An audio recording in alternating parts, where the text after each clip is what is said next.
All right. Hey, good morning, everybody. Thank you for being patient with a short delay here. It is 8:20 in the morning. Welcome to the Rise and Grind Morning Show. We're going to be talking about last night's preseason game. What's up next? What are the Lions going to be looking forward to here in the next week? I'm just going to apologize right away. I was up coughing like all night. So a lot of talking yesterday, taxed my voice, pushing it so we can get this content out. So it's going to be a rough morning for me. I will do my best, and I hate to do it to you, but I'll be back in 90 seconds. We're going to get it kicked off. Too many injuries to talk about from last night. Lions standouts, plenty of good things on tape from last night that us Lions fans should be extremely happy about. Who cares about the score? Cut candidates. Maurice Alexander, in my opinion, is numero uno. And then we got position battles that are going to be starting up again this next week when the Lions go back to practice before the Chiefs game. So back in 90, let's get it rocking this morning. Good morning.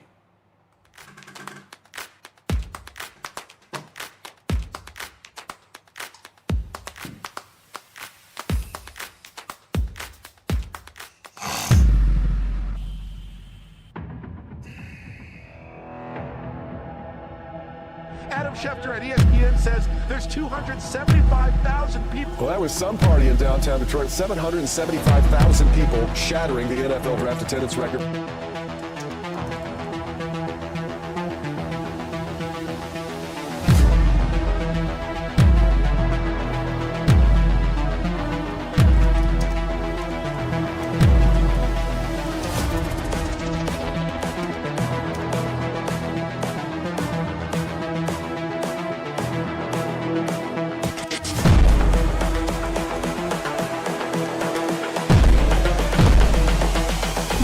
This is the future. All grit.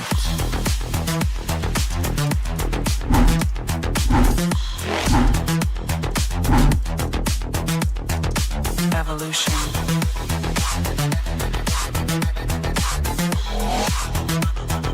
This is the future. All grit.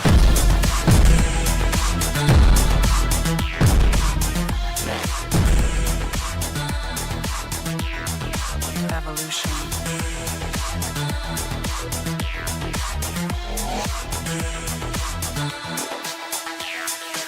All grit.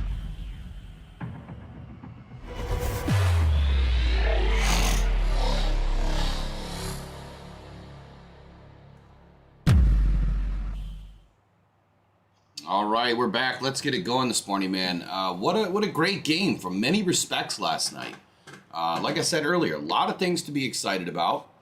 And we're going to talk about a few different things this morning that hopefully caught your eye. During the lead up to this game, we had spoken about a few players that we really needed to see something different from this season. Broderick Martin was one of those players. And for everything that I witnessed last night, like he's done a total 180. And I get it, it's just preseason. It's just against the twos. But what I witnessed from his style of play, the mechanics, the fundamentals, he's changed. Whereas he was riding high with high pad level, easily moved around, pushed around off the line last season, very noticeable in the Raiders game. This season, he is popping off the line, extremely violent hands.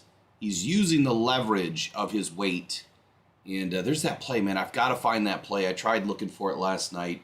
Didn't spend a ton of time. I was exhausted, but I got to find that play where he launched off that line, man. He hit that guard so hard with his hands. The dude went flying back a few yards. And that is what we were looking for out of Broderick Martin, was somebody that has his type of size. What is he going to be able to do on this defensive line when his number's called to go in and take up 50, 60% of the snaps? I'm motivated now. I'm motivated by Martin.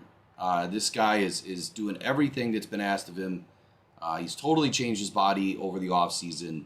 And now he's going to prove all of those doubters wrong. And that's what I'm most excited for, is to see, all the haters for Broderick Martin to finally have to come to grips that they were wrong.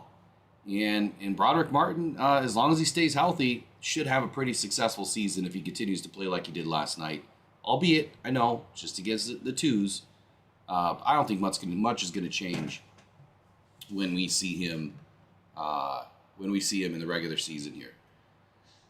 So right away in the chat, what do we have in here today? We got some we've got some action going on already. So Roger Chappas in the house. We got Tracy, Mike P.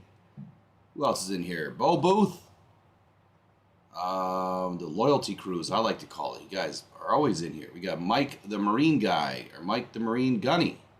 Howdy, good morning. Yep, no Eric today. He's still in Vegas. Leaving everything in Vegas, I'm sure. And shout out to Eric if he does catch us this morning. So he did text me pretty late asking about the meet and greet. So meet and greet on the 11th, this Sunday. And it's probably going to be right around 9 a.m., between 9 and 10 a.m. So just plan somewhere, Livonia or Allen Park, between 9 and 10 a.m. That's where we're going to be. I'm going to solidify it today. We'll do a video about it today. And you guys will have the information. Who else is in here? Shane Smith is in the house. And got Motown Mitch. Ryan Van Valkenburg. We got Dale. It's a new name. Haven't seen Dale, but welcome in. Not to say that you haven't been here before, but I've just missed your name. Let's see, man. You guys are all over it. Of course, we got Chef Talks Lions in the house. We got Lions Super Bowl 2024. Michael Garrity, welcome in this morning. Hopefully, Michael, you got your ticket last night to the 11th. Or to the gun show, right? No, I'm just kidding. I don't have guns anymore like I used to. Let's see.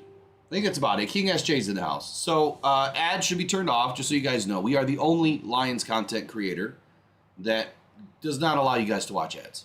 We don't want you to watch ads. And I know YouTube hates that. But we do that for a reason. We want to make sure that you guys can have a clean experience listening to your Lions content, whether it's after the game, listening to a post-game show, or before the game, doing a pre-game warm-up, or whenever we go live, Monday through Friday, 8 a.m. right now. Time will change soon. On the morning show. So we do that because we want you guys to have a good experience, like I said. And then after the show, of course, we turn ads on. But that's so we can get you guys in the show. We want you in here live. We want you calling in. This is supposed to be a radio style of show in the morning. We want to get you guys calling in and talking and telling us, what you think about the Detroit Lions. You don't want to hear from us all the time. We want to hear from you. So I will open up the phone lines this morning so I can try to rest my voice. Give me about 40 minutes, maybe 30 minutes, and we'll get phone lines open too. So thumbs up, like the stream, send it to a friend or a foe, preferably in the NFC North. And let's have some fun this morning. So, all right, let's get it rolling. Where's my roster at? Too many injuries, man. This is the gauntlet part of the season that you really dislike, right? I mean, you're starting to ramp up for the regular season. You're intentionally not playing starters for a reason. And now a lot of your solid backups are starting to catch injuries. Some of them minor, some of them, season enders. And it's not fun to watch, right? I don't care who it is. I don't care what team it is. Injuries suck. I just wish it wasn't a part of the game because, we want to see the best of the best going at each other. It's fun to have a leg up on an opponent, but I would much rather see our Lions, macho, machismo number ones going up against, their number ones that are all healthy. And really see who's the best at the end of the day. But here we go. We got injury report here. Kind of finalized a little bit last night. Made a little bit more sense. Hendon Hooker is out with a concussion protocol right now. So Campbell confirmed it, and it was in the post-game availability. He said, yep, he's got a concussion. He's obviously in the protocol, and he'll be evaluated. I don't know how long it's going to be. I know he got his bell rung. But I didn't notice it on the field last night, and I called, the fact that maybe that's what he suffered. Thankfully, that's all it was. I mean, I think a lot of us were holding our breath like, oh, no. Guy's running around again. Did he hurt his knee? And thankfully, that wasn't the issue. And I'll get to Hendon, but, man, did he look good? He looked good, putting a lot of those doubters to rest. He'll be back, though. He'll be back. Ryan says he's pissed about Hendon. He bought tickets to the next week's game in KC. Yeah, watching Nate's not going to be fun. But you know what? If Hendon can't go, now is there an opportunity that Goff gets in? There's that possibility now, where it may not have been a possibility before. And I'm not saying I know anything because I don't. But... and good morning, Peter Van Larhoven and Shadow Viper. But there is that possibility now, and Superintendent Chalmers has now graced us with his presence, and Ryan R. is now in the house. Good morning, everybody. there's that possibility now that, you know, do you really want to see Nate Sudfeld for 4 quarters? I mean, it's not going to help these guys. So I would love to see Goff get in there and throw to these 2s and 3s because they need some help. Hendon was starting to thread the needle and get the ball moved around, albeit more with his legs. We needed to see more with his arm, and we just didn't see enough. But Isaiah Williams was a quick benefactor of Hendon Hooker last night. Couldn't get anything from Nate Sudfeld. Nate was hot trash, like everyone has said, and I agree. Excuse me. Oh, man. I hope this stuff's not coming back because it was bad last night. Antoine Green. Antoine Green also suffered a concussion last night. Not fun to watch, you know, these guys, but it was kind of a neck concussion. Per Campbell, he said that he thinks that he and Hooker are kind of in the same boat. Not sure how long it'll be. Now, with concussion protocol, these guys can come back this week and play. It's just whether or not you want to take the risk. I mean, if you feel like Antoine Green is, you know, a lock for the roster anyway, if he's your 5th or your 6th wide receiver, you probably don't push it. You know, it never makes sense to push it because if you get your bell rung again next week, I mean, that can derail someone's career permanently. So I would you know, wait and see approach here, but I wouldn't push it. James Houston suffered a knee injury last night. So this one we did not see during the game, or at least I didn't. I did not have the audio on when we were doing the live watch party. I'll make sure I have it on next week. I'll have an extra bud in my ears so that we can hear what's going on. But this one is this one's big. So a quote by Dan Campbell: Houston is dealing with kind of the same knee that's bothering him. Kind of got a bone bruise in there, so that shouldn't be a long-term thing. So maybe he had this bone bruise throughout camp. I haven't heard of any injuries to James Houston throughout camp, but the fact that he's mentioning it's the same knee that's bothering him and he's got a bone bruise, this must have happened at some point during camp. And maybe now it just kind of crept up. But James looked good last night too. So I'm glad to see him bouncing back. I don't think that we're going to need to see a whole lot from James Houston. You might as well just book him and shelve him for the rest of the preseason.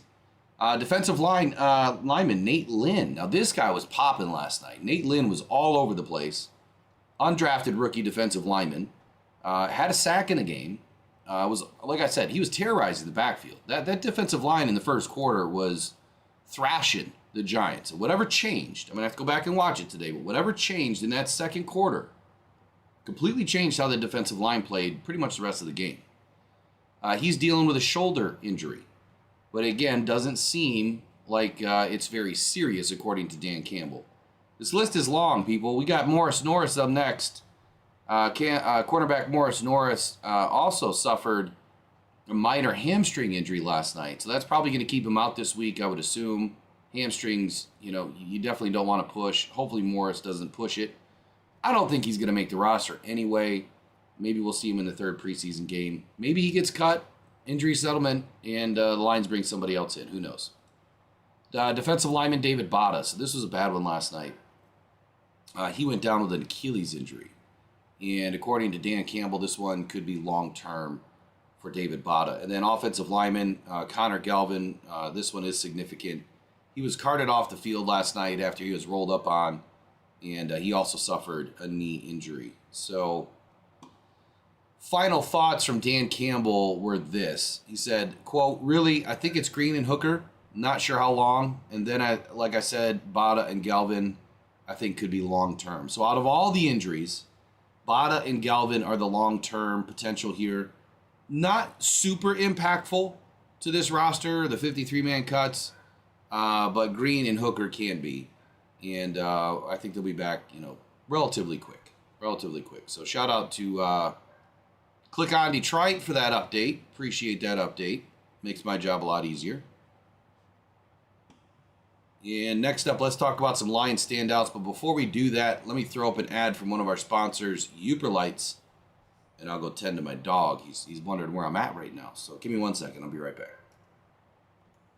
Every day, thousands of people are discovering Uper Lights, Michigan's newest, funnest rock to go find on the shores of the Great Lakes. Don't go out with just any light. Try the Convoy C8 from UperLights.com. It's guaranteed for life, and you'll find all the ones everyone else misses. Quality UV lights that are perfect for Uper Lights with prices starting as low as $20. Please make sure to visit UperLights.com for all your UV flashlight needs with the best guarantees on the market. Just what you wanted and not what you didn't.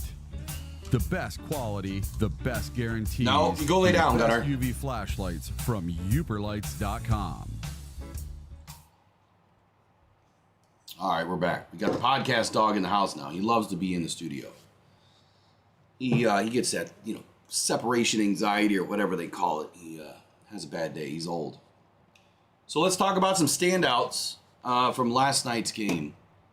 And there was definitely 5 players, according to Dan Campbell, that really stood out. And I'll make some comments here on some of mine and some of yours. We got Lions Talk by Chat Sports in the house. He says, "What's up, Mr. Rock? Biggest loser in the game was Dud Feld." Man, I couldn't agree more with you, Mike. I couldn't agree more. It's really aggravating, isn't it? That you hear all these great things about Nate. You hear some bad things about Hendon, which some of us didn't believe in the hype about Hendon, that it was all bad. And then he makes the field. And Hendon shines and Sudfeld shits the bed. So it is what it is. I think the Lions are going to be looking for another quarterback, hopefully. Obviously, going into the season, we don't really need 3, but it's beneficial to have that third one on the practice squad. Let me get to some of your questions and statements in here real quick. MetLife strikes again. Horrible field there. Superintendent Chalmers comments there. Yeah, that field seems to take a lot of knees out. And I don't understand it because it's grass, right? So unless they're doing something funny, that field's always been pretty solid. At least it looks solid. At least it looks like it's in good shape, but maybe it's not. Rick says Terrion Arnold was so good, he wasn't even mentioned during the game. They didn't really throw at him that we had seen. Or at least Chef made the comment last night that really wasn't targeted. Rakestraw, one of the guys that stood out last night, really shining last night.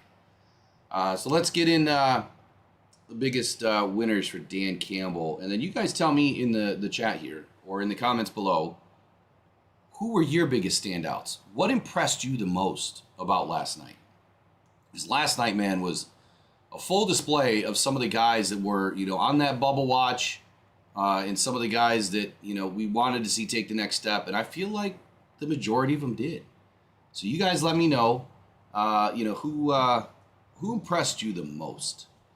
I think that's where we're going to go with that this morning. So first up is Isaiah Williams. This was one of the guys that I had mentioned that we needed to watch him and see if he can creep up, right? If he can start to separate himself from the Traquan Smiths and the DPJs. The bottom half of the roster in the wide receiver room, or the depth chart right now, really hasn't done a whole lot to separate themselves from each other. And we needed to see, Traquan Smith, DPJ, Isaiah Williams, even Antoine Green to a degree, really start to make some plays last night. And unfortunately, and I've said this multiple times already in the last 24 hours, Nate Sudfeld is a problem. If he cannot get these guys the ball, how are they going to be able to show the coaching staff what they're able to do? So I think it would be highly beneficial for Dan Campbell to say, all right, look, we got to get these guys reps with the ones. We got to get them reps with Jared Goff. Because clearly, Nate Sudfeld can't get him the ball. And if Nate's been eating up the majority of the second team reps, which he will again all week now with Hendon Hooker in concussion protocol, players like Isaiah Williams could be cut bait because, they're not able to, get a successful pass thrown their way. So Williams finished the night last night with a team-high 4 catches, 35 yards. He also led the team in kick return yards, a 56 on 2 attempts, which was nice to see. Alexander had a very rough night. He was the first player for Campbell to acknowledge as a standout performer. So that does mean something, that if you're on the forefront of your coach's brain, that's good. Campbell had this quote. He said he made some plays out there, and that was clear. That was clear to see. He did some really good things that showed up. Isaiah Williams can win a job on this roster simply by kick and punt returns. I know that that's Khalif Raymond's kind of area, But Isaiah Williams can make the roster here as a wide receiver simply by doing well in that area. They trusted Maurice Alexander last night way too much. After the second drop or fumble, it was too much for me. It's like, come on, you got to get this guy out. A lot of mishaps going on there with Maurice Alexander. Second guy, Mekhi Wingo. Again, this is Dan Campbell's list. The Lions' 6th-round rookie, and this is coming through Pride of Detroit, too. The Lions' 6th-round rookie apparently stood out to Campbell. Wingo got a ton of playing time on Thursday night, 31 snaps, or 53% of the total defensive snaps. Was actually kept off of the box score completely, which is not a bad thing. But Campbell liked what he saw in Wingo's first NFL action. So you guys know me by now, or at least the majority of you that have been around for a while. You know that I'm all about the hive defense. Production, is part of it, right? But sometimes you can be a ghost. Right? You're impacting this defense. You're getting interior pressure that is allowing the guy to your left or the guy to your right to have more success and land in the box, right? And get the stats. Sometimes you just need those players. You're going to have those guys that don't have all these sexy, gaudy stats, but they are very impactful and very important to your team. That's kind of what Mekhi Wingo did last night. He got great interior pressure at times, and he was allowing other guys to work around him. And then you saw that hive. Like, we were seeing 3-4 guys getting back to lock very early in that first quarter. And that's a good sign to see that not only the guys were winning their one-on-ones, but when one side of that chain started to break down on the offensive line, everybody started to get free. So I'm loving what I see with this defensive line. And Terrell Williams, man, he's doing a hell of a job with these young guys, getting them ready. So here's a quote from Dan Campbell. He said, "I thought Wingo did some things. I thought you could feel him a little bit in there." And look, I'm right in line with this. All you got to do is feel the guy. Like, if you know he's there, you got to pay attention to him. Doesn't mean that he's going to get all the sacks. Doesn't mean he's going to get all the tackles. Just means his presence is well known, and you got to watch out for the guy. And sometimes that's all you need. Third guy. This guy really stood out. He popped late in the game. Linebacker Malik Jefferson. So a new addition to the Lions here over the last couple of weeks. He's a veteran linebacker, former third-round pick, played a lot in the second half of the game, 45% of the snaps in total. He finished with a team-high 4 tackles. He also blew up a screenplay for a TFL last night. That was a fun play to watch. This guy was flying. He's a lighter linebacker. I think he's around 130 or 234 pounds-ish. So he should be a little bit quicker, right? A little bit more lateral speed, edge to edge. And Dan Campbell said, I thought Malik made some plays at the linebacker position. Kind of a vanilla statement, but Malik did have a pretty solid game when he was in there last night. He was making plays. That's all you need to do. Just make plays, do your job, be sound in your assignment. Malik did that. The fourth guy on Campbell's list, and this is probably number 1, 2 on my list, cornerback Ennis Rakestraw. Again, through Pride of Detroit, they say that of all the Lions defenders, only 2, Deron Gilbert and Isaac Ukwu, played more snaps than Ennis Rakestraw. The corner got the start on Thursday, and he re-entered the game later, sliding in as a depth nickelback. See, that's what I had thought. So last night when we were watching the game, I thought Ennis was out for the rest of the game, and then he came back in. And for a minute there, I'm like, well, where did he come from? I haven't seen him in a minute. I thought he was done. So it sounds like they took him out of corner, threw him back in at nickel. And it was good to see how well he played, man. He was super sticky, making plays. Super solid performance last night by Rakestraw. He is a benefactor of the Mosley injury. I know that's not how he wants to win his job or earn his reps. But you can cement, in my opinion, right now, Ennis Rakestraw as your 4th cornerback on this team. He could even creep up even more. But there's a couple of guys that I'm surprised that weren't mentioned in this list, like Amik Robertson. Amik was nasty with it, all over the place last night making plays. And I thought that he had a really good game. Definitely locked in right now as the number 3. Dare I say, could he push number 2? Possibly. We'll see what happens in the Chiefs game. Quote by Dan Campbell, I thought Ennis had a good showing out there at corner early in the game. He got a lot of reps, but I thought they were valuable reps. Rakestraw finished with 2 tackles.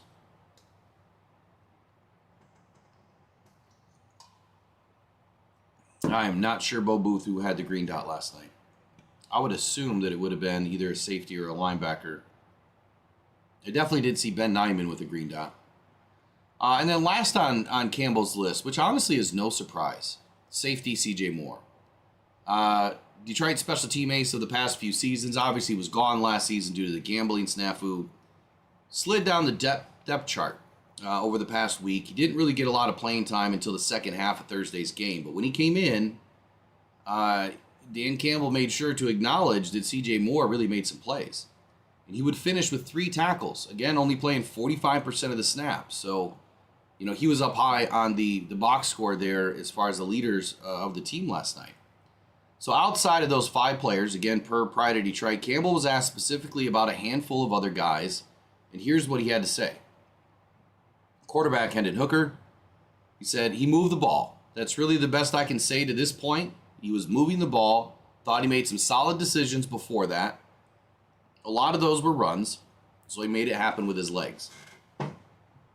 So for Hendon Hooker, I don't know about you guys, but I didn't really want to see him running the ball a whole lot last night. I'd rather see him using his legs to escape a situation, and I think that he did that.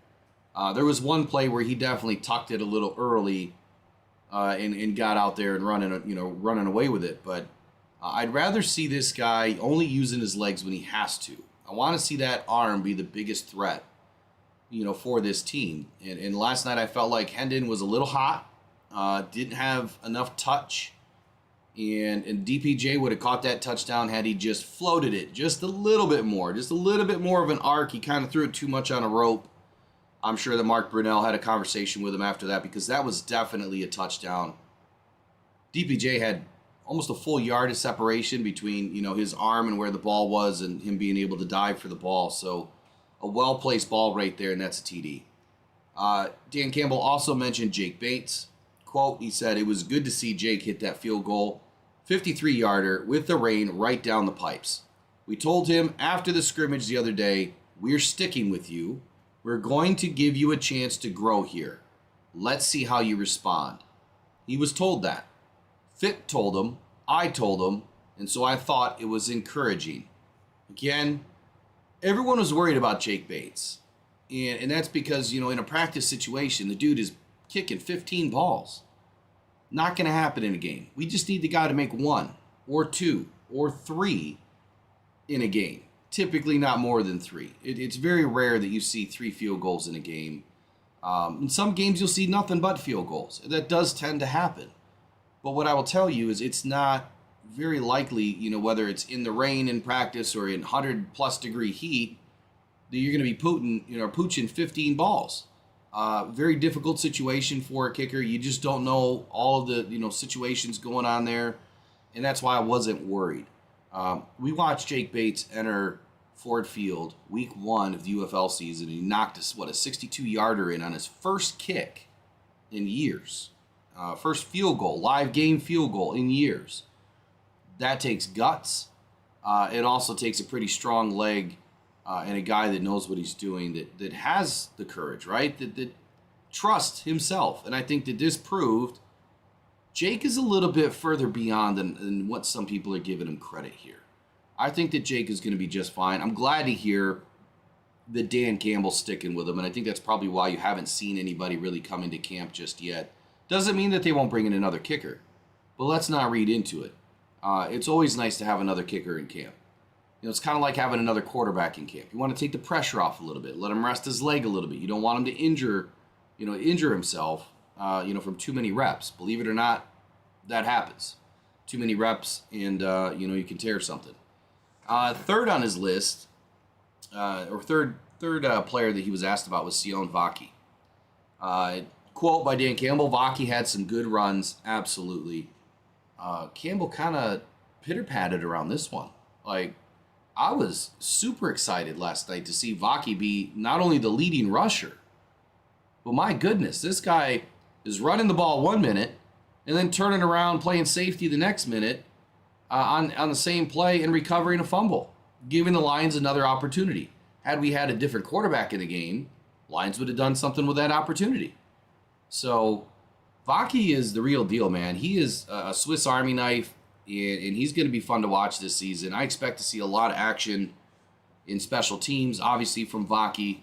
We might see him running the ball here or there. We might have some gadget plays in where, Vaki's in the backfield and you're not expecting the ball to go to him, and it does. So look for the fakes this year. Look for Ben Johnson to put Vaki in, not hand off the ball and do a pass, and then maybe the next time he comes in, you fake the pass, you hand it off on a delay, and Vaki can make something happen with his feet.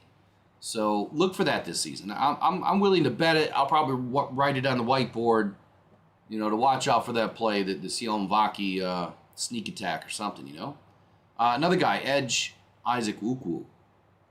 Quote by Dan Campbell, Ukwu has kind of caught our eye. And I feel like it's ever since late last week. You start feeling like, man, he's got a little rush ability. It seems like every day. He makes something happen on a couple of plays that are pretty big. Sacks, pressures, end quote.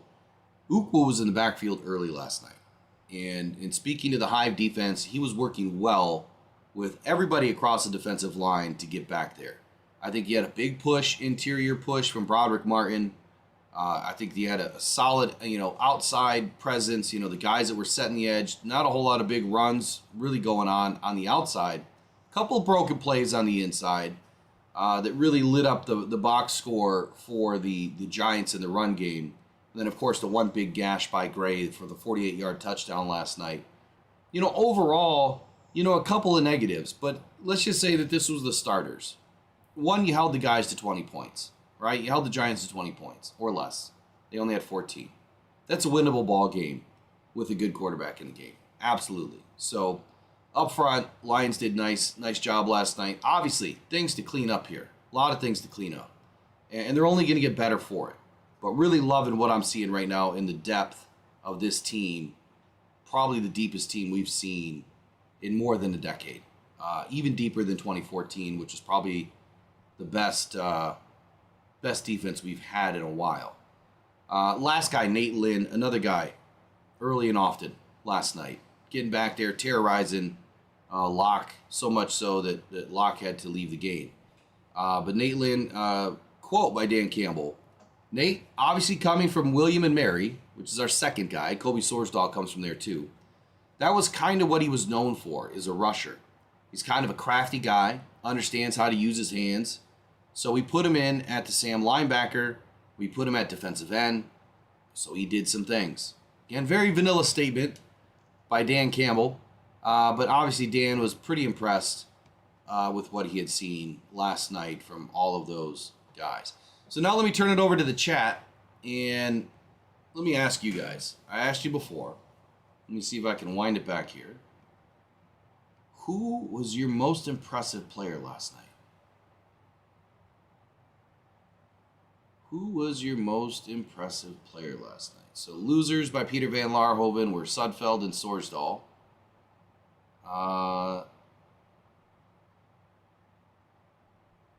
Let's see here.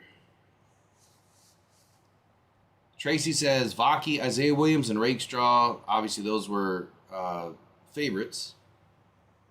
Bam Knight looked amazing. Vaki may not make this team. Oh, I don't know about that, Mitch. Bam definitely didn't outperform Vaki. I don't believe so. Peter Van Laarhoven winners: Rakestraw, Martin, Vaki, and Williams. So, it was really good to see Williams get some action last night. Like we've heard a lot of this guy throughout the offseason, then he kind of disappeared. And I honestly, I swear to you, I think it's because of Sudfeld. Like these guys, DPJ and Traquan Smith, are probably just so pissed off that they're not getting reps with Jared Goff all the time anyway, or at least a good amount of time where they can show what they're able to do. And then Hendon Hooker was having some trouble in camp, spraying the ball all over the place. Which was really good last night to see Hendon through that out route, which he had a lot of trouble on. Remember, we called it. Watch Hendon's out route. He threw the first one for a completion. It was a good out, kind of a comeback route. I can't remember who caught it. But it was good to see, that he was able to complete one, because that could have been a pick six had he thrown it a little bit later. But I could see why on that play, why Hendon's had a little bit of issue. That ball seemed pretty late.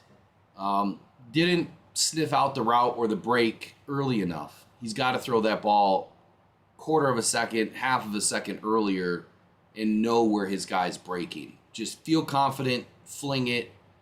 It'd be better to throw the ball out of bounds because you threw it early as opposed to throwing it into the Giants' hands because you threw it late. Can't wait for the break. You got to know where these guys are, planting the foot and moving to the outside.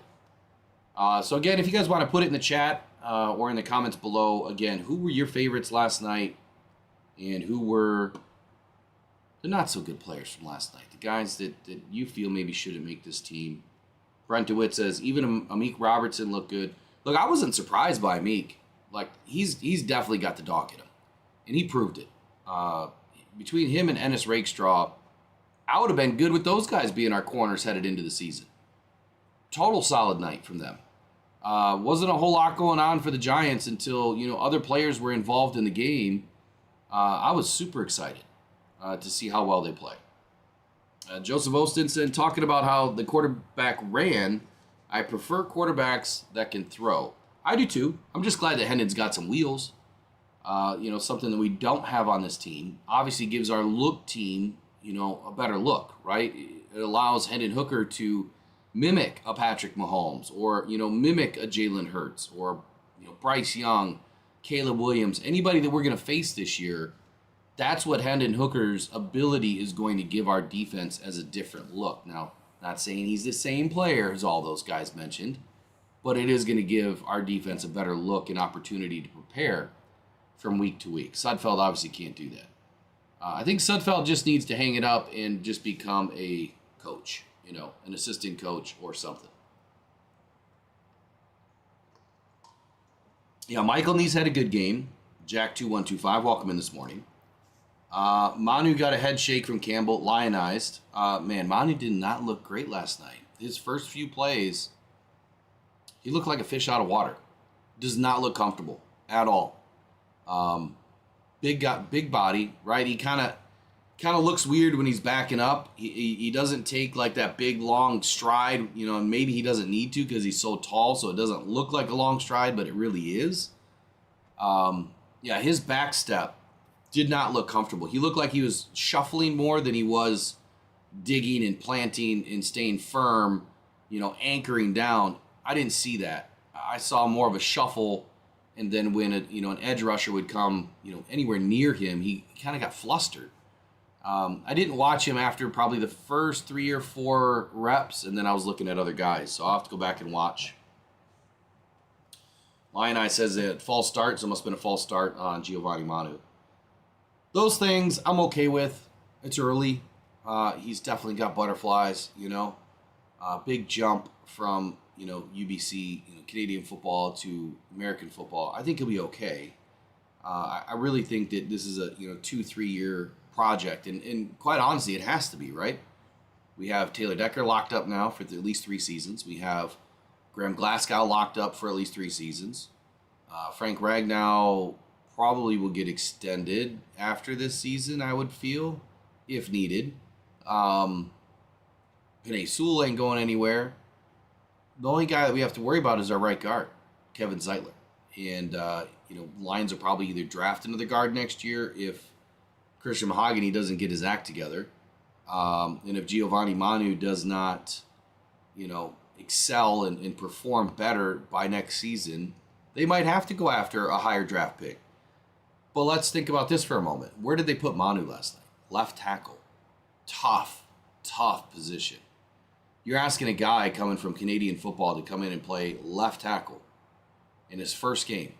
Not guard, not right tackle, left tackle. Like that was insane to see him out at left tackle.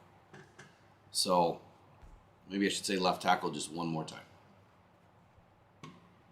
Brent Light says Manu just learned the difference between a pass rush and a run block set. Give him some time. There you go. Bo Booth says we have projects. Development is key. We can afford to do that. Great statement. Broderick Martin is the perfect analogy to that statement. Last season, it was, oh my God, who's this guy we traded all these picks for? And oh my God, Broderick Martin looks terrible. Look, he was drafted to be a project. And now what you saw last night in one season of transformation is a guy that can play some football. And if DJ Reader can't go, I feel really confident right now that Broderick Martin's going to step in and be able to hold the fort down next to Aleem McNeil. We didn't see Aleem last night. Hold on. We didn't even see Aleem last night. So we haven't even seen any of our starters. Like, wait till Davenport gets on the field. And Hutchinson, and Aleem McNeil, and Jack Campbell, and Alex. I mean, my goodness. It looked intense last night, but there was a lot to be... hold on here. We got a call coming in. There was a lot that we didn't get, to witness last night because their starters didn't play. And I think that's got to leave your taste buds, man, just ready, right? It's going to be a fun season with these starters. We just got to keep them healthy. All right, so my standouts last night, Broderick Martin. I feel like he had a pretty solid game. I don't think I need to explain that anymore. Broderick Martin played extremely well last night for what he was able to do, for how many snaps he got in. I just wanted to see better technique, better mechanics, better pad placement, playing under his pads, right? Sinking his hips in, being able to anchor, better launch point. I mean, I don't know if I could do it on the camera. He was launching like this, not like this. So that was a big improvement to see him leaning into it as opposed to standing up, and then he would get bullied when he would stand up. Amik Robertson was making plays right away, playing some sticky football. I'm not sure why he didn't get credited with a pass defense. I haven't looked at all the stats yet from all the different sites. Let me see if I can pull some up. But he definitely knocked down a ball, I believe, in the first series.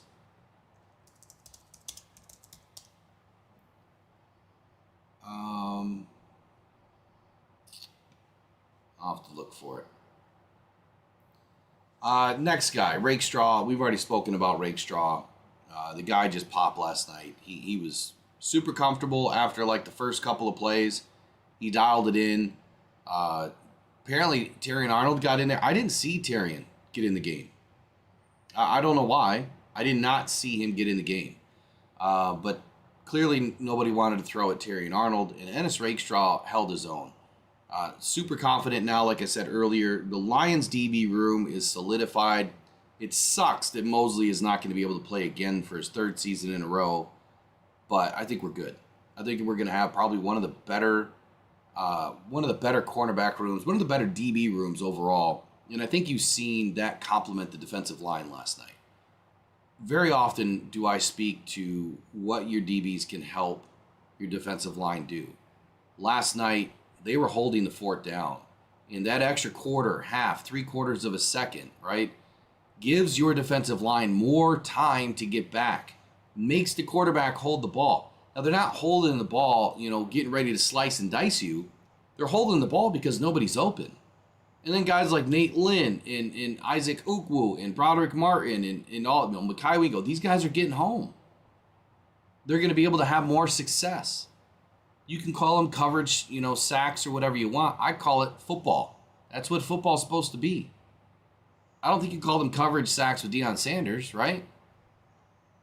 You just said he was a damn good corner. I'm not saying these are all Deion Sanders, type players, but I think you know where I'm going here. Just because you got a really good corner and a really good safety on the field does not detract them from, playing good football. Shouldn't detract them for what they are allowing the other guys on the team to do. If anything, you should be like, damn, I'm excited we got these guys because now our defensive line can do different things. More things schematically that maybe we haven't seen yet. As opposed to having just a vanilla defense all the time, now it can get exciting. Now you can see guys jumping around all over the line. It'll be fun to watch. And look, football is only at its best. Your team is only at its best when all of your guys are on the same page. And I did notice that last night, that it felt like these guys weren't making a ton of mistakes from a schematic standpoint or an assignment standpoint. Yeah, there was a couple of hiccups here and there. Like Dorsey, I know he got burned on that long run by Gray. Played way out of position. But then he also dialed in and made some really good plays. So last night it was fun to watch these guys really work. Hendon Hooker, I already mentioned him earlier. Look, he's just got to throw the ball with a little bit more touch, and I think he'll be okay. Reminds me, not that he has an arm like Stafford, but remember Stafford always used to throw the ball 100,000 miles an hour when the guy's 10 feet away. I mean, just look at Calvin Johnson's hands. They're all broken from Stafford. And I'm not saying Hendon has that kind of speed, but sometimes you just need a little bit more touch. And when Stafford went to the Rams, something changed because he started to throw with more touch. I don't know if maybe his arm got a little bit weaker because he's got a little bit older. You know, I know he's had those issues with his shoulder and other things, so he's definitely been throwing with more touch, and that's going to help your team. Cut candidates. So I want to know right now, who are your cut candidates after last night's game? I know I can mention one. Tracy says we've got 80 watching the show this morning, only 36 likes. So let me remind you guys again, no ads as long as you like the stream. No ads. We pay for all the ads. We don't want you to have to watch ads. Just give us a like. That helps, gets this stream out in front of more Lions fans just like you, and helps our algorithm. So we would appreciate it if you guys would like the stream. And of course, if you haven't subscribed yet, please do us the honor and allow us to earn your subscription today. When we get to 5,500, we're going to be giving away more Lions mini helmets that are signed. Mini helmets just like this, just not this one. You know what a mini helmet is. These things are about $50 at the store, and by the time you add certificate of authenticity and Panay Sewell, it's worth about $150 or more. And we have all different styles. We've got the slate, we've got the blue, we've got the original for Chris Spielman. We've got all of them. We got all the different colors. So smash the like button, subscribe to the channel, and you have to be subscribed obviously to have a chance to win a helmet. And we'll be giving away some helmets on Sunday for the meet and greet for those that do show up. We have some helmets that are going to be given away, and a bunch of gift bags. So we'll put out that information tonight. Maybe we can get some other content creators from the area to show up, and it'll be a good time. So Skipper, I didn't see Skipper last night. No clue what he did. I got to rewatch it today. But Mike P says his cuts were Sudfeld, Alexander, and Bam Knight. Tracy obviously says Sudfeld should already be cut. I'm surprised that he even rode home on the same plane, to be honest with you. Brent DeWitt says Alexander, Knight, and Sudfeld bring back Adrian Martinez. You know, Adrian had a pretty solid season in the UFL. Really solid season. Brent says in 50 years, the Panay Sewell helmet will be worth $150,000. See, there you go. That should be your reason to subscribe right now. You have the potential to get $150K, according to Brent, not me. So I'm just relaying a message. Superintendent Chalmers says Martinez is a Jet. So did he get picked up this year? 'Cause I thought he played for the UFL last year. Are we talking about the same Martinez?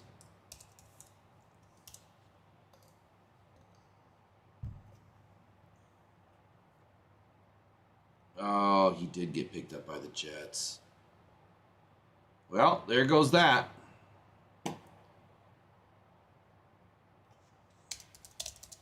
You know, since we're talking about quarterbacks that are available, let's just take a look.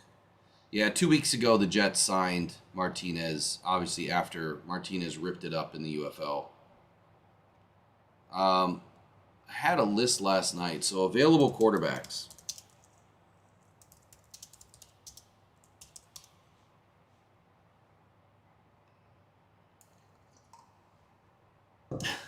Tracy says Sudfeld was hiding in the luggage rack compartment on their way back last night.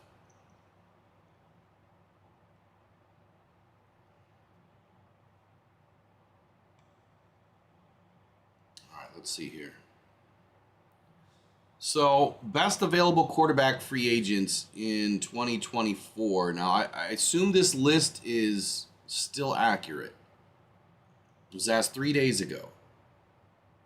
So it should be fairly accurate. Of course, you have Ryan Tannehill. Now, I had a conversation with Chef the other day about Tannehill. And I think the thing that Chef mentioned to me was maybe Tannehill's not the best option. And correct me if I'm wrong, Chef, but maybe not the best option because he wasn't willing to, teach, train, develop Malik Willis. And that kind of speaks volumes to his leadership, right? I mean, you shouldn't be worried about a player, coming for your job. You just need to do your job, right? You need to play to the best of your availability or ability. And then you let things end up where they end up. But you shouldn't hold your team back because your first commitment is to your team. Now, I think Ryan Tannehill is probably the best option as far as someone that has the most experience, someone that could step in and win some games. But if he's not going to be a leader and he's not going to be a developer and someone that can adopt, what a number 2 is and help Jared Goff, then yeah, probably not Ryan Tannehill. So I may move off of the Tannehill talk for now. But then you have Trevor Siemian, Blaine Gabbert, A.J. McCarron, Brian Hoyer, Kellen Mond, don't even know who he is, Ben DiNucci, and Nathan Peterman as your top remaining free agent quarterbacks right now. Out of all of those players, I hate to say it, but Brian Hoyer would probably make the most sense. I don't know his injury history. I don't even know the last time he's played. But I know he's got some good history in the NFL. So he's just been around a long time, and he's got more than 14 years in the league. And when you look at his record, so he was with the Raiders last year. He had a 54.8 completion percentage. Looks like he threw 2 interceptions. He looks like he got in one game. 2022 looks like he got in, maybe a couple of snaps. 2021 got in a few snaps. 2020 got in a few snaps. Not a whole lot going on here. He hasn't had a ton of production in the league since 2017, where he probably played in, 4 or 5 games. 2016, 2015, 2014. He had 4 years where he had some decent work. But, almost 11,000 yards in the NFL, a 59.3 completion percent average, which is not great, but you have to consider, what he was brought in to do. He's thrown 53 TDs to 37 interceptions. Again, not great. An 82 quarterback rating, which, or passer rating, which is not phenomenal. So, has a lot of experience. Don't expect him to get in, but at 6'2", I like his prototypical size. I think that he could come in and give you an option. Here's another question. Nick Foles just retired. I don't know what his contract looks like, but is Nick Foles an opportunity, for you to bring out of retirement? What would he have to? What would the Lions have to do to bring in Nick Foles? Let's take a look. Matter of fact, let's just look. Who knows if he would even want to do it? He's 35 years old. Doesn't mean much for a quarterback, to be honest with you. So what would the Lions have to do for the Eagles to grab Nick Foles? Because if you retire and you're under contract, the way that I understand it is that contract has to be finished out, or you're going to have to be, unretired and traded. I think the team still owns his rights while he's under that contract.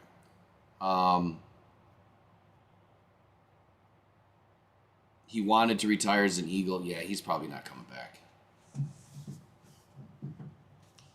He's probably not coming back at all. So that would have been a good opportunity. So at this point, it's almost pick your poison. Look, Sudfeld's great, apparently in the ear of Jared Goff. He's just not great on the field. And for that reason, I think it's time for Sudfeld to just take an assistant coaching position and let the Lions, go find another quarterback. Because what we witnessed last night, I got to be honest with you guys, it did not look like football at all. Did not look like NFL football. It was god awful.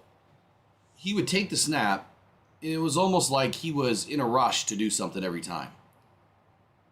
I swear it was like witnessing car crash after car crash after car crash. You just winced every time he took the ball back. Like, what is he going to do now? And when he would run or try to evade, it just looked so herky-jerky. He looked lost. And you just played with this team for the past 2 days enjoying practice. You should kind of know what they're all about. So I don't know if he was hearing footsteps from snap one, was a little nervous, that the Giants had a pretty good defensive line, or what was going on. But what I witnessed last night was not Nate Sudfeld, that I've seen in the past. It was terrible. So I hope that something happens. Probably won't, but we'll see where it goes.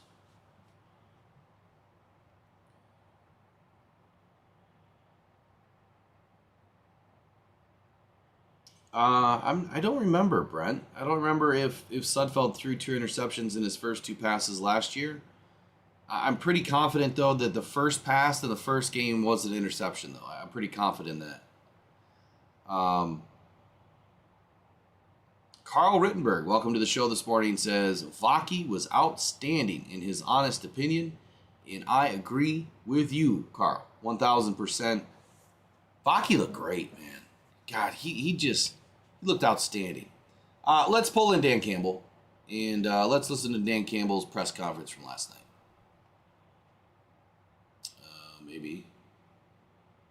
Maybe we'll pull him in. Here we go. Take a listen here. As always, man, you gather a lot of information in these preseason games, and this was the first one. There was a lot of guys that, most of them, all of them, you're wanting to see how they respond to a game like this. And so I would say we learned a lot on some guys, and I just told them that this is where you, as long as you want it and you're willing to work, you don't go in the tank for mistakes, you improve. Listen to the coaching and work at it, and you grow. So, never... certainly wasn't our best performance, but man, there were some guys that showed up, and it's going to be great tape for us to evaluate. Can you guys hear it okay? Just give us a quick injury update on some of the guys, including Hendon, who left after his long series. Yeah, he got a concussion. So, he's obviously he's in the protocol, and he'll be evaluated. I don't know how long it's going to be. I know he got his bell rung.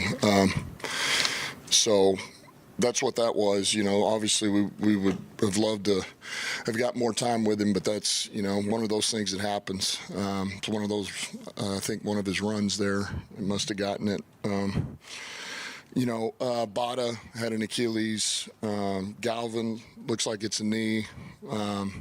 Those could be significant. Green had a concussion, kind of a neck concussion. I think he and Hooker are kind of in the same boat. Not sure how long this will be, but they both, Houston was dealing with kind of the same knee that's bothering him, kind of got a bone bruise in there. So that shouldn't be a long-term thing. Okay, so that was some clarification. So according to the quote by Jeremy Reisman, I missed that part of it. So when he's talking about James Houston and it's the knee that has been bothering him, it's the has been that maybe I missed or took the wrong way. I had to hear it. I didn't listen to this last night. So that makes more sense. This doesn't sound like a new injury. It sounds like something that James Houston's been working with here. Norris had a little hamstring, and then Nate Lynn has a shoulder. So really, I think it's Green and Hooker. Not sure how long, and then like I said, Bada and Galvin, I think could be long term. We're heading and got possibly one of the runs. It's a really exciting play. It probably gets guys amped up when your quarterback runs over a safety. But as the coach, how much do you want to coach that out of him when he's clear? And well, that's what happens when you run. In this league at the quarterback position, you're going to take some hits, and so you got to be real selective. He's going to have to learn to be selective. He's going to need to slide. Some of those things if that's.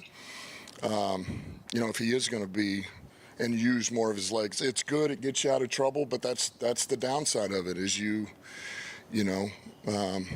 expose yourself to hits. So No, I think him being able to do some of that would be good for his game. But certainly, yeah, we need to limit that, and he's got to play in the pocket and make some throws there.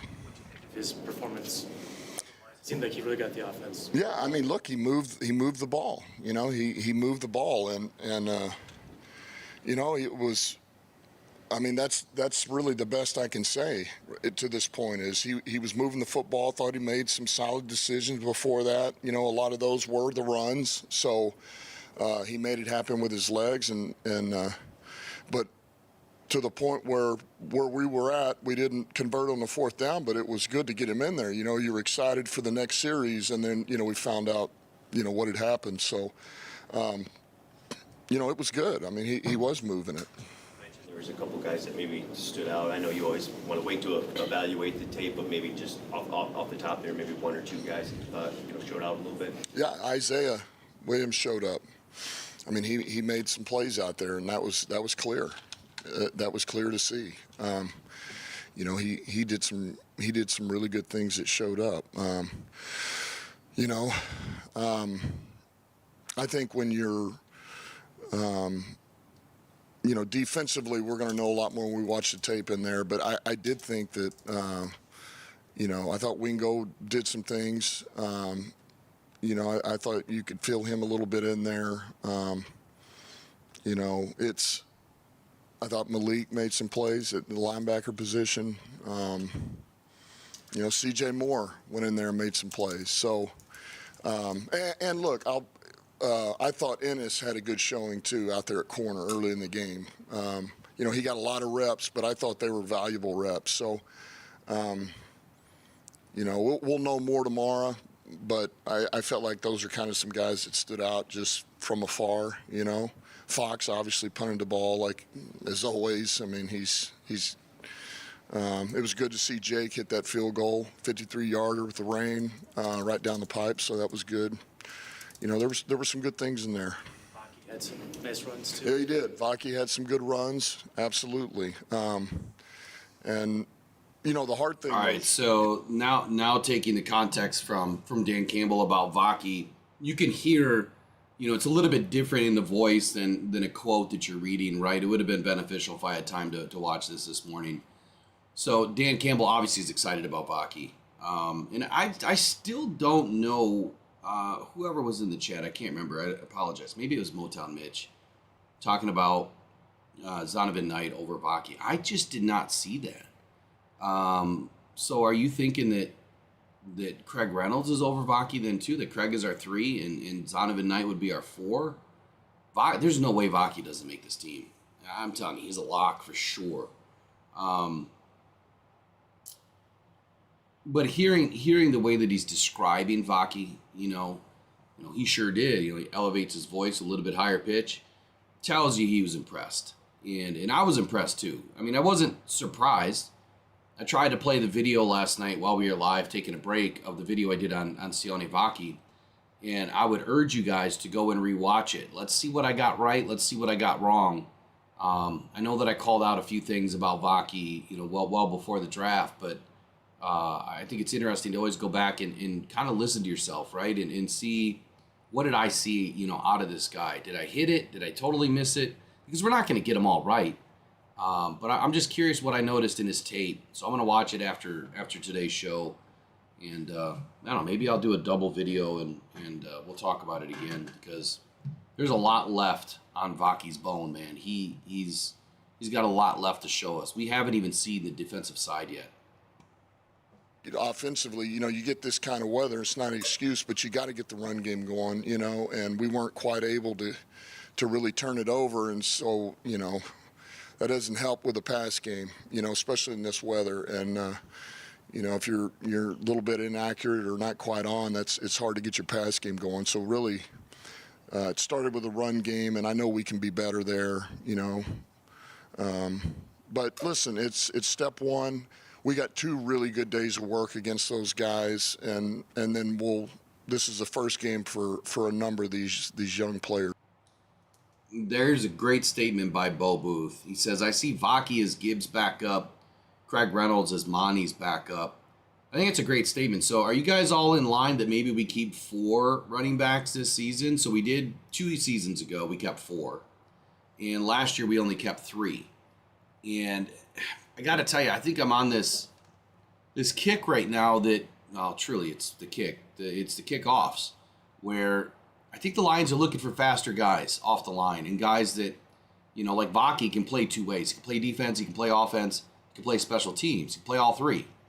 But a guy like Craig Reynolds, he's not afraid to mix it up. He's not afraid to tackle somebody. I still feel that there's a place on this roster for Craig, and I think the Lions would be sorely mistaken to get rid of Craig because he's going to end up somewhere. Do the Lions keep 4 running backs? What does that do to this roster? Does that mean that we don't keep 4 tight ends? I know we only kept 3 last year, but entering the season, you can lose somebody at any point in time. Brock Wright went down last year. Sam Laporta was out for a hot second, or was going to be out for a hot second, ended up playing. So you never know with injuries. Parker Heese is making a name for himself.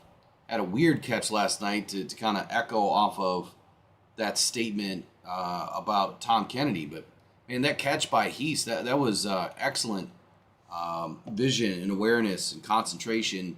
Took a wild hit after the play, but, to see somebody like that make that play, he looks like a big linebacker. Does not look like a tight end at all. Definitely somebody you could use as an H-back, making some blocks, out of the backfield or off the line. So, anyway, back to this. I feel like 4 is the answer for the running back room right now. Until somebody shows me different, I think the Lions are keeping 4. And it's good tape to grow from. Young guys that maybe haven't shown up as much in practice, and Lynn and Ukwu, played a lot of reps today and seemed disruptive. I think both of them had a sack. Lynn had a spin move that I guess maybe we didn't know he had. He used a few times. What were your first impressions of those UDFA? Yeah, they look. I think they made some plays in practice too. Nate, obviously coming from William and Mary, that was kind of what he was known for, as a rusher. He's kind of a crafty guy, understands how to use his hands. And so we put him at the Sam linebacker, put him at the defensive end, and so he did some things. But I would say Ukwu was kind of caught our eye. He is, and I feel like it's ever since late last week, you're starting to feel like, man, he's got a little rush ability. It seems like every day he makes something happen on a couple of plays that are pretty big. Sacks, pressures, and so I wouldn't say I was surprised by that today. It's good to see. You mentioned some of the factors working against the passing game and being able to evaluate it. Mm-hmm. So given that, how do you evaluate the way Nate played tonight, some of the struggles that he had? Yeah, look, like I say, I'll watch the tape. There's some decisions in there that I would like to be better, and I expect better from him. But, I'm not as concerned right now or yet about, the accuracy with what it is, wet ball, this and that. But there's a couple of decisions in there that, that I know he can be better on. But like I say, I did think when he came back in, he played a lot better. I thought he got in a rhythm, kind of got us going there, and so that was good to see. You mentioned the Bates field goal, maybe a couple.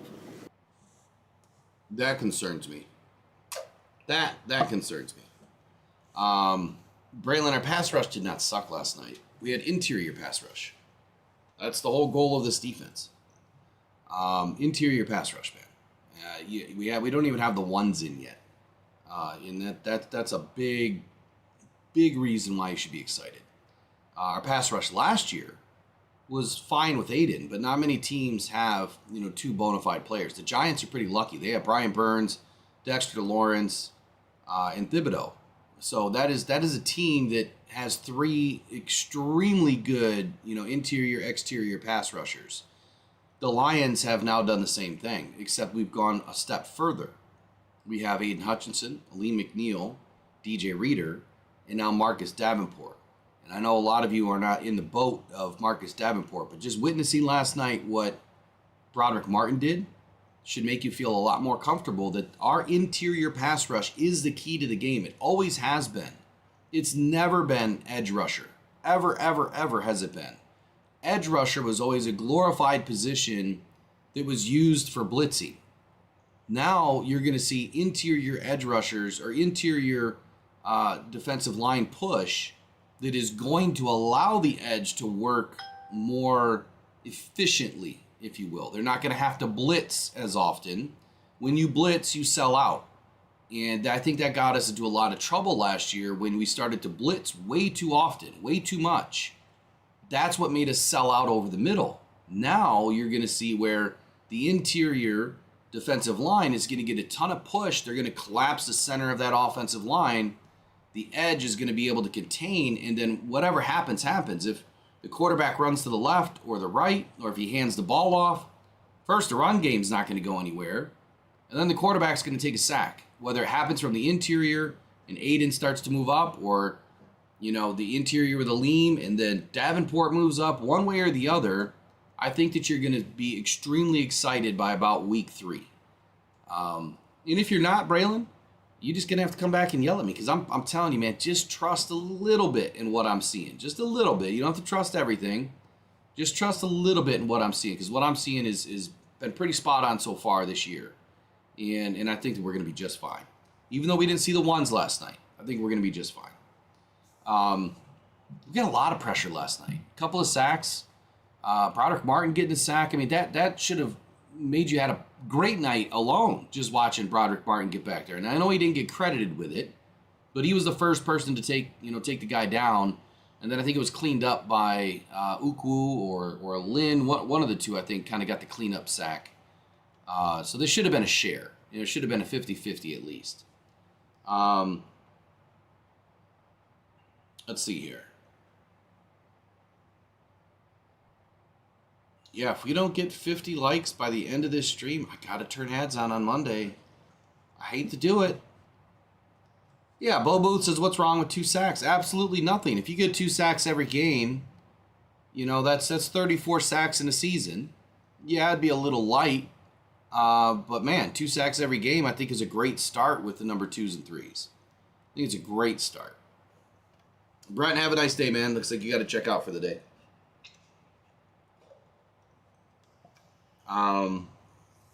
Steve K says, funny how the wide receiver that was on the bubble had the biggest play yesterday.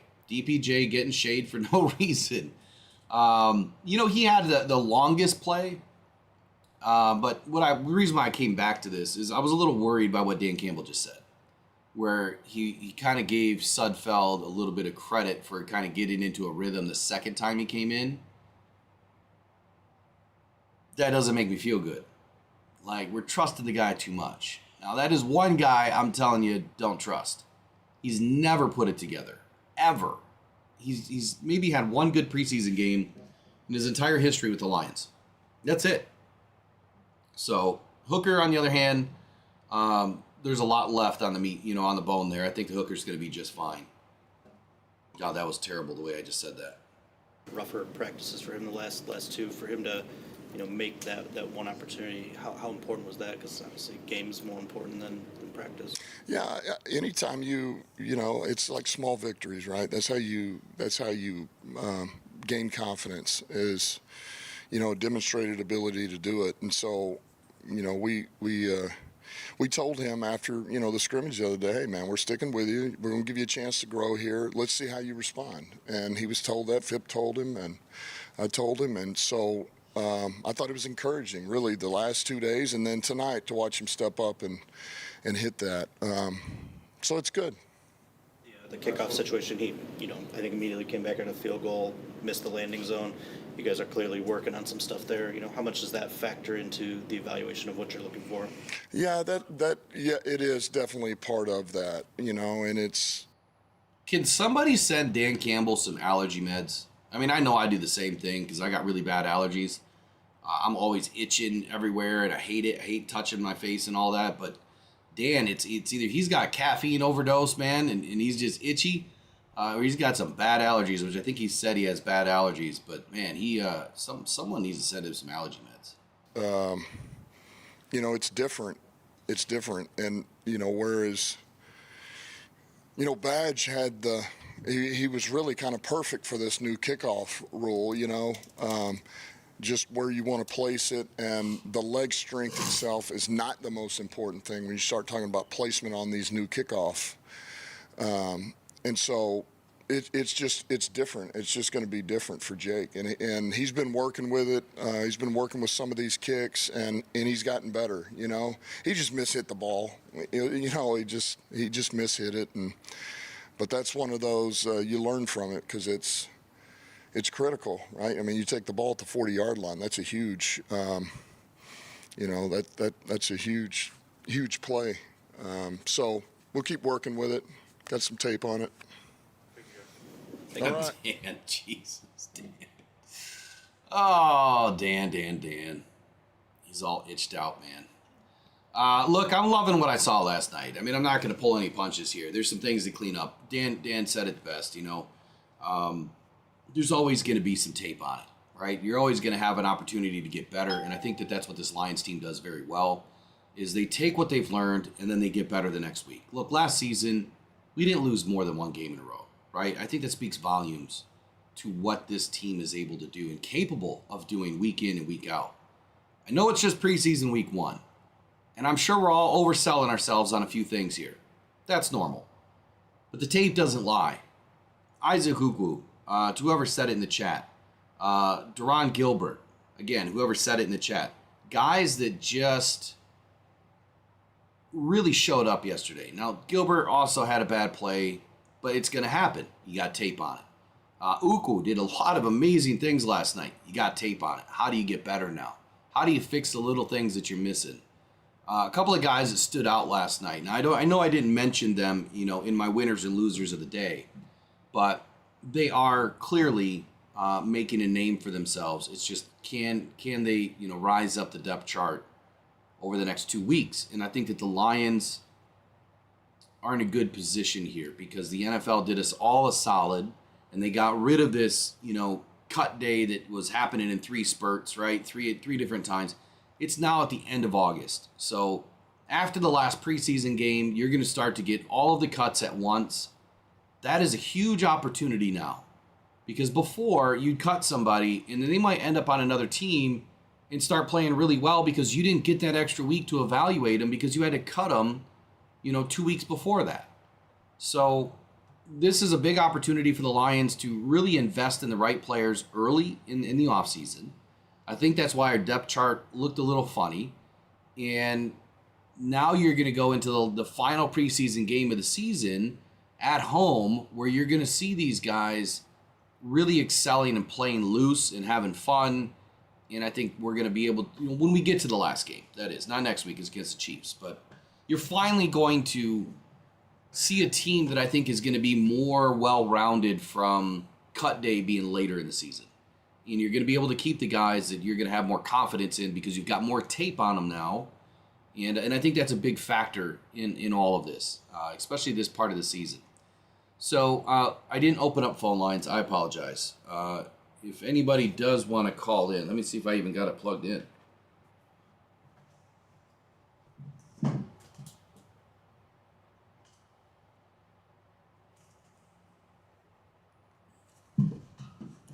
All right, I do have it plugged in. So if anybody would like to call in to talk about what impressed them the most last night, what didn't, I mean, obviously we could talk about, Nate Sudfeld all day because it was just a heaping pile of you-know-what.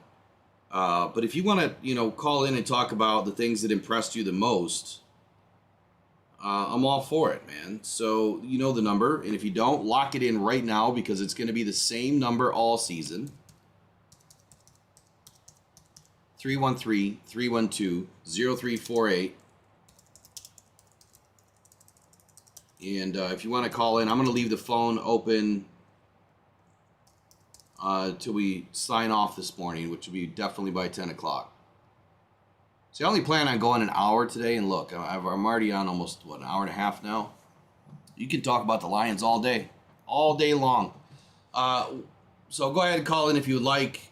We'll take your phone call offline, and then I'll bring you in.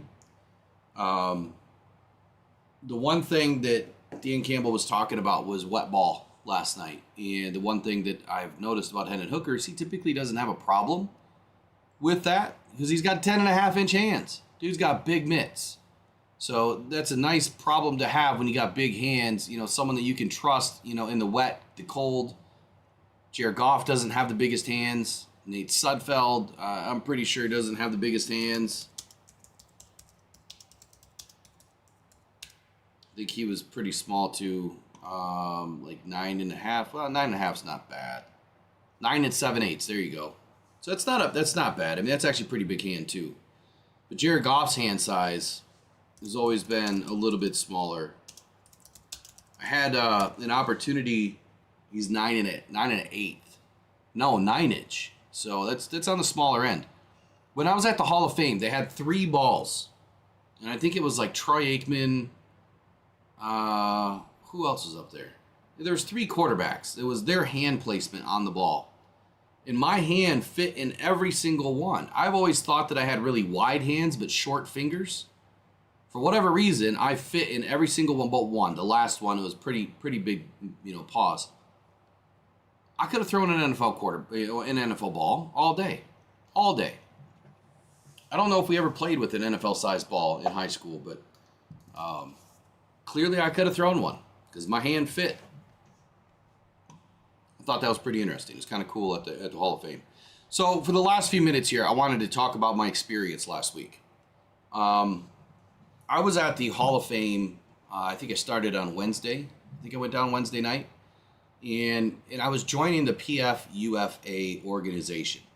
And I learned a lot, right? Last season, I started hanging around a different area, for tailgating and meeting up with, the quote-unquote super fans. And I wanted to learn more about, one, why are they super fans? What has given them the moniker as a super fan? I mean, I think we're all super fans, right? I think we can all say that. But there's a group of fans that do something a little bit differently. And that is the PFUFA. And this is it's an ultimate fan association. You cannot join it. You have to be invited. It is a very limited, eclectic group of people. And what was nice about it is when I went down there and I'm driving in, I make it to the hotel, and all of a sudden I see all of these tents up in the courtyard of the hotel. And it's all 32 teams, or at least who was there at that point. But all 32 teams ended up joining, I think. All 32 teams were there. And then I walked over after trying to figure out where I needed to be and get my itinerary and find my credential, and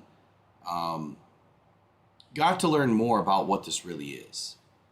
And what I will tell you is, and I've always said this before, that there's more to football than just what's between the white lines, right? Life is bigger than football.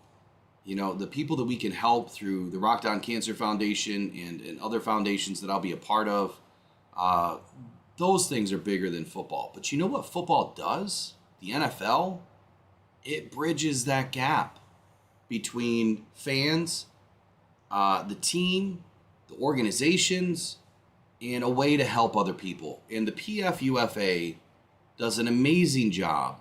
Not only was this their annual reunion that I was invited to, which I can't say it again. I thank all of them that were there, that really made my few days there feel very welcome, very inviting.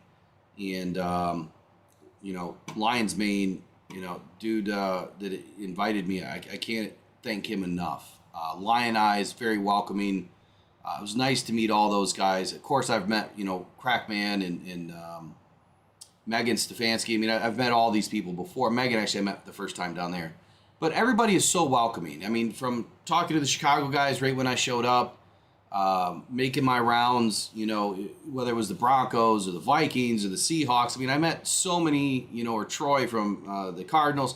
I met so many good people.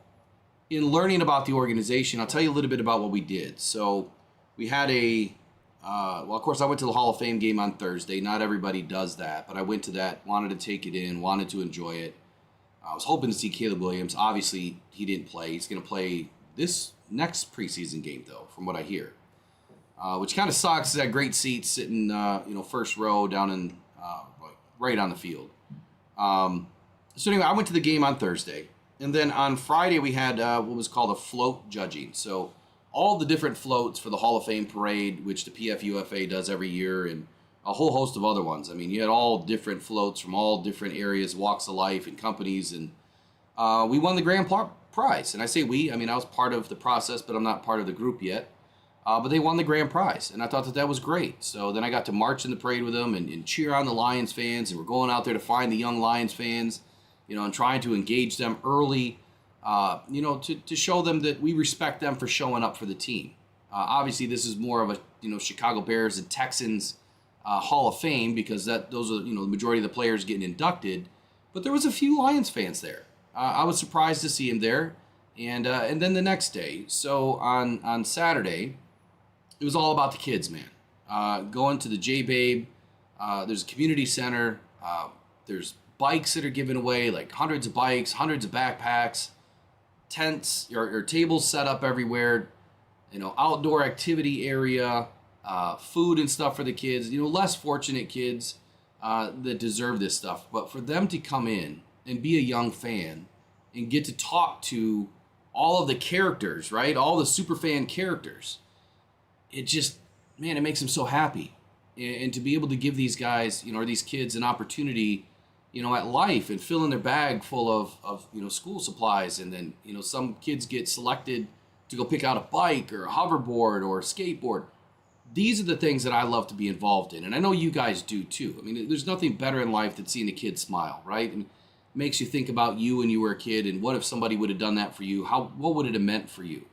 So the PFUFA is all about charitable organizations. They're all about giving back to the communities. They're all about bridging this gap between the fan and the community and taking football beyond the white lines. So I'm really excited that I got to be a part of it. Hinted that I'll be able to go back next year, and so I'm going to need your help, because I want to raise a ton of money for these, for this organization through the Rock Down Cancer Foundation. So now that that's being started, we're going to be doing all sorts of things to try to help and to try to give back. And then I also want to raise a lot of opportunity, whether it's funds or bikes or backpacks or school supplies or whatever, for the kids. I want to show up with a trailer full of stuff. Like, I want to make it the best one ever. So I need your help with it, whether it's connecting me to people that connecting me to people, in big companies that maybe are willing to donate. We got a year, a little less than a year now, to try to get this pulled together. So we got plenty of time. And I'm going to put a ton of work into it. But this is what really matters outside of football. And I'm so glad that they're doing these things, because it means a lot to these kids. And it means a lot to the individual, charitable organizations. Like Megan does something for a hospice up north, raised over $30,000 last year. And that's just incredible, right? To give families an opportunity to have their moment at peace, with their family at the hospice house up north. I can't remember the exact name of it, but, things like that they're doing. But meeting some, other, potentials, right? Ben and Jared and Afroman, all these guys that were there that were so welcoming, great relationships. Meeting people that, can help us in so many different, ways or walks through life with our charitable organizations. And you've seen what Rock Down Podcast Network is all about. Whether we're picking a random GoFundMe or, we're helping, the Bulge Army, with their mission. It's my mission to be somebody that is a voice of change. So my tagline for this year, because the coffee is coming, it's going to be ready here in probably a few weeks or less, is I just want to brew hope, one cup at a time, and I need your help to do it. So if you're a coffee drinker, I would appreciate it if you guys would buy our coffee, at least try it. If you love it, of course, buy more. Buy it for gifts. We'll put gift bags together that will have some Lion stuff in it. There'll be a little box set that you can buy.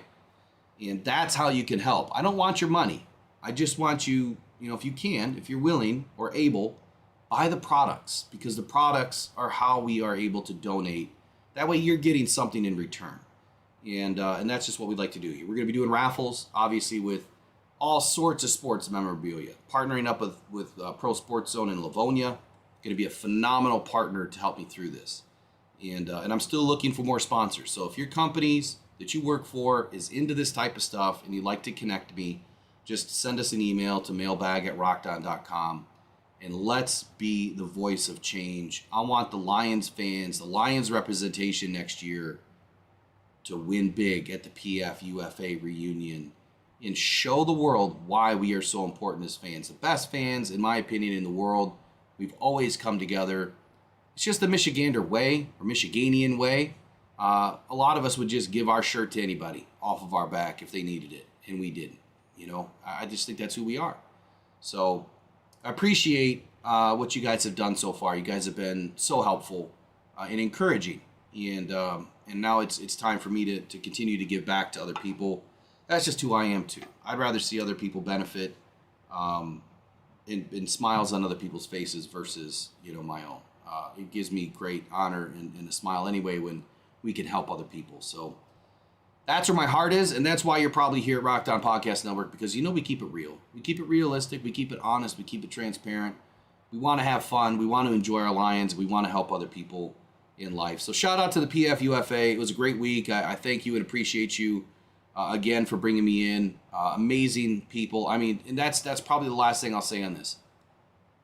People don't understand that when these people get together, when this group of fans gets together, it is nothing but family, camaraderie. I mean, it is one big, giant family. There's no arguments. There's no stress. Heck, I don't even think half the time people are talking football. You know, it's like, hey, I'm going to be out at the game. You know, could you pick me up at the airport? Or, you know, got a place to stay? It's that kind of a thing. Like, these people are all in it together. And I think that that's the other part to this. When you go to other tailgates and you see the PF-UFA group, or you go to the Tub Gators, you know, tailgates, or, you know, with all the super fans at the Lions, and you see all of the other teams' fans there, there's a reason for that. It's because they all get along. And football is bigger than just what's between the white lines. So that was fun to watch, man. It was encouraging to watch that we can still just get along and have fun. So, all right. Rick says, I brew my coffee 1 cup at a time, so that shouldn't be hard. All right, Rick. I'm going to make sure that you're one of the first ones to buy the new coffee then. We'll have 3 different brews. Matter of fact, I should probably go grab them real quick, but maybe I'll do that on Monday. We'll have a light roast. We'll have a medium roast. We'll have a dark roast. They will come in bean. They will come pre-ground. I'm a bean guy. I have to grind my own beans. I like it super fresh. So we'll have some grinders for sale. We're going to be doing some coffee mugs. We'll be doing some gift baskets. And again, all the proceeds, 100%. Whatever we make that is not cost, right? Proceeds goes towards the Rock Down Cancer Foundation, and it will also go towards supporting the PF-UFA next year, whether it's for bikes or backpacks, school supplies, whatever. But my goal is I'm going to get some big-time players in this to donate. You know, there's no reason why we should have to buy school supplies as a member or even as a guest. There's companies out there that are willing to do this, and that's what I'm going to try to figure out, is how we can get that done. The power of the podcast, man, it's real. It's real because it connects so many good people together. All right. What do you guys want to finish with? It is 9:54. We got about 6 minutes left before we sign off for the day. Let me just browse the news. Let's see if anything has popped up since we've been on. Roster projections. All right. Roster projections. What happened? There's nothing there. I think Kyle Meneke forgot to finish the rest of his page because I don't see anything there. I don't even know who Kyle Meneke is. I don't know, that name's been around for a minute, but I can't say that I've ever seen this guy.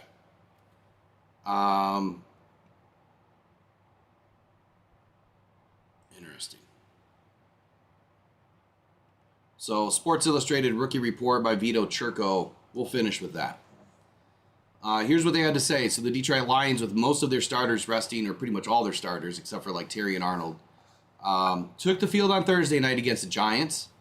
It was far from an electrifying performance. It was pretty bleak last night. It was pretty pathetic, scoring wise. But that was just good defense.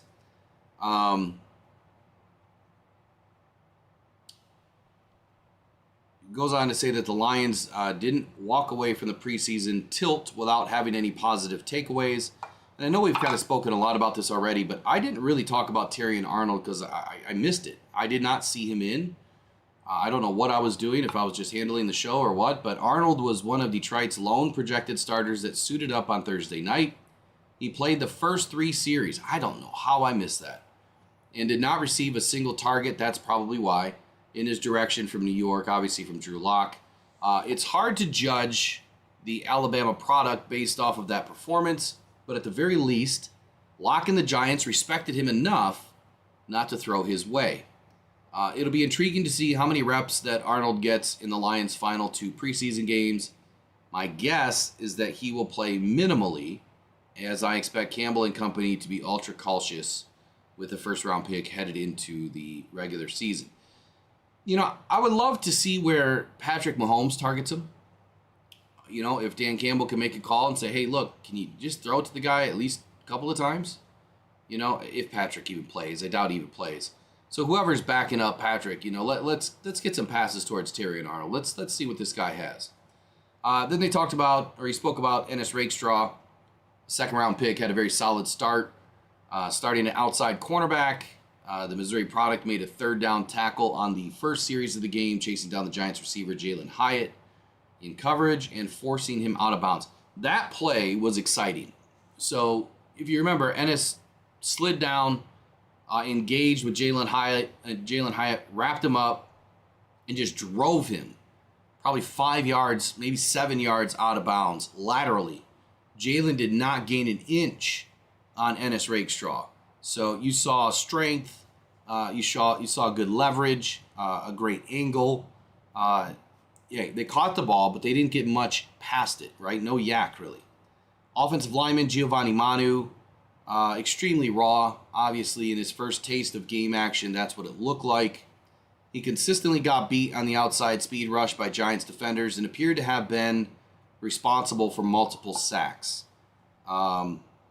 Goes on to say that I believe that the University of British Columbia product will be a work in progress the duration of the upcoming season.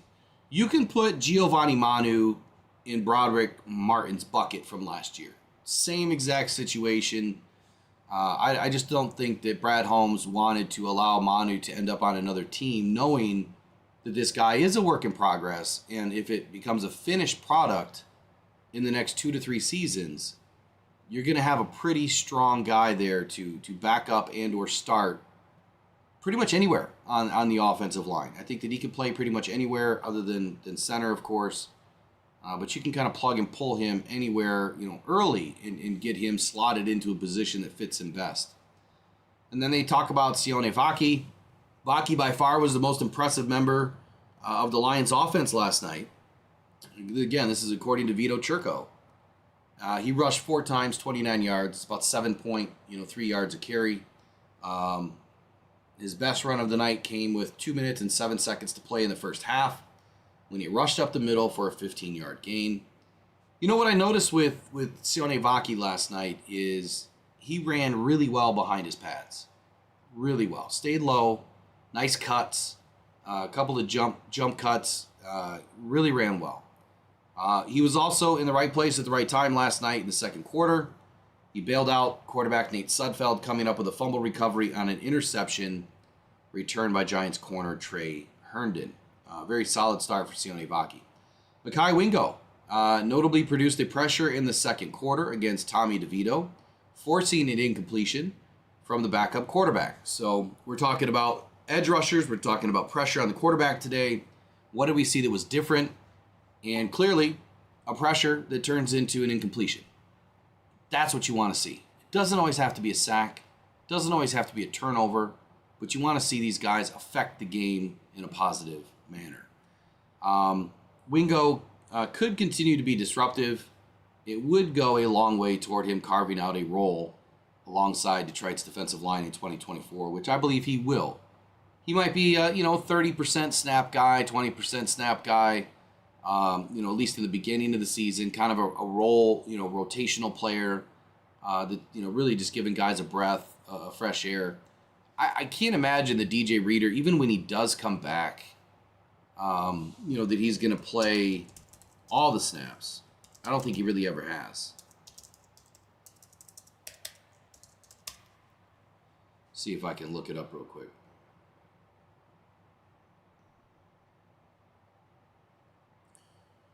So, previous season. We'll go back to 2022.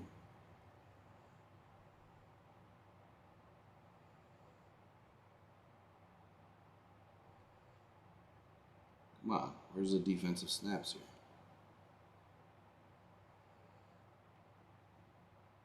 Oh, maybe I won't. We'll continue going on. We'll come back to that on Monday. We'll talk about snap counts on Monday. And then offensive line, Christian Mahogany. The 6th-round pick did not suit up for Thursday's game. Currently away from the team. I still don't know what's going on here. I don't know if they've really clarified it. Obviously, he's on the NFI for an illness. Just don't know what's happening here. I hope he gets better soon and can make a presence. He could be NFI'd the entire season. His contract could get told, and he could be with the Lions for, another 4 years after this season, which, hey, I'm good with it. But we really needed him as a backup this year. We really needed his presence in getting some time here in training camp. So,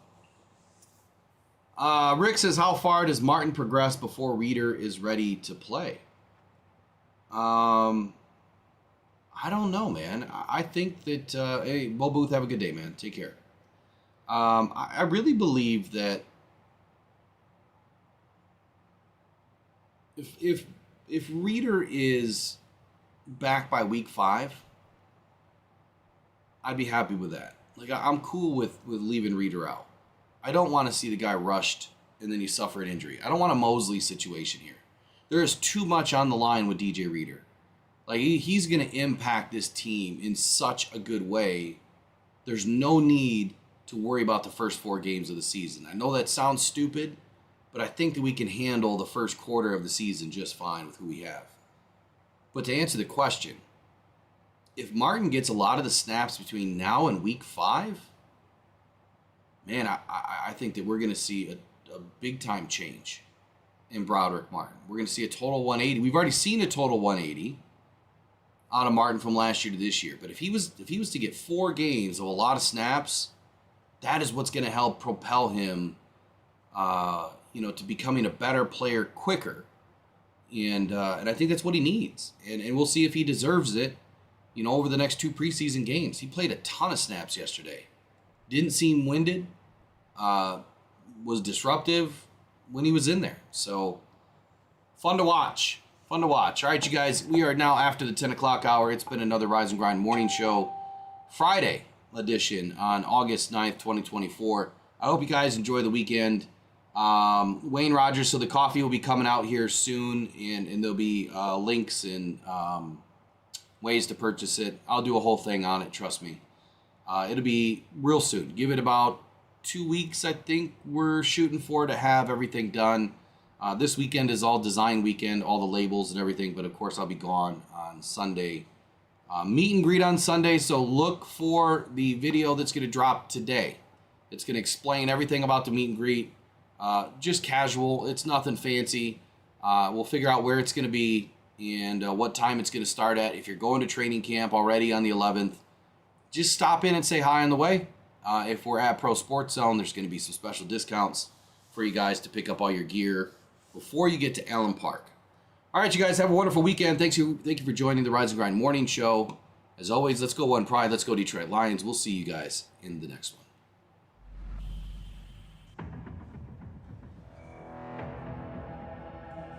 Adam Schefter at ESPN says there's 275,000 people. Well, that was some party in downtown Detroit. 775,000 people, shattering the NFL draft attendance record.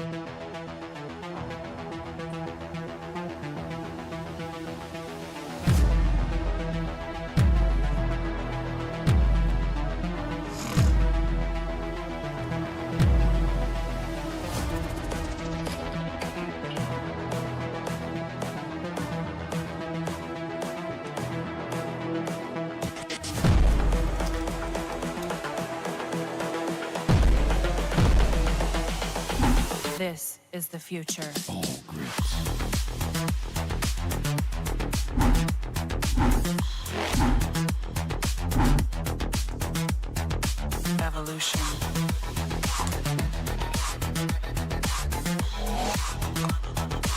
This is the future. All grit.